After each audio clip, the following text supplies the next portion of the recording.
Simulan natin dito mga idol. Bernadette Pons at Gemma Galanza muling maglalaro sa Creamline Cool Smashers ngayong nalalapit na PBL All Filipino Conference 2026. Alamin natin ang mga detalye pero bago yan, please don't forget to like and subscribe. Maraming salamat po. Well mga kaibigan, alam naman natin na ang Creamline Cool Smashers ay hindi nagkampiyon nitong kakatapos lamang na PBL Conference. Then nakita naman natin ano nga ba yung naging problema. Marami kasi no, ang Creamline kasi hindi po nagkaroon ng consistent na lineup, pabago-bago at yung kanilang mga star player hindi nakapaglaro.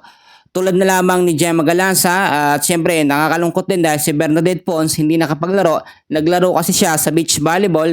De Leon, no, malimit din ang appearance na kanyang pinapakita at yun yung naging dahilan kaya po nawala sa consistent na pagkapanalo o pagkakampiyon ang Creamline Cool Smashers. Though available naman ang ibang mga player ng CCS tulad nga po ni Alyssa Valdez, no?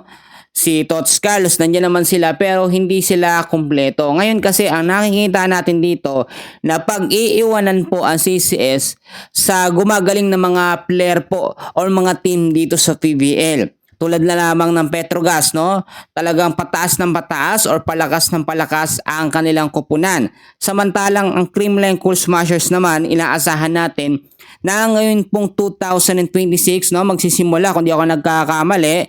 Ngayon nalalapit po na February ang PBL All Filipino Conference.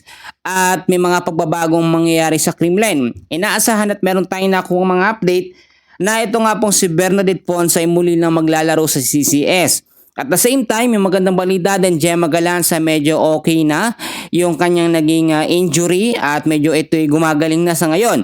May mga update na nakikita natin na siya ay makakapaglaro na or mapapasama na muli sa lineup ng Creamline Cool Smashers. Pero hindi yun magiging sapat.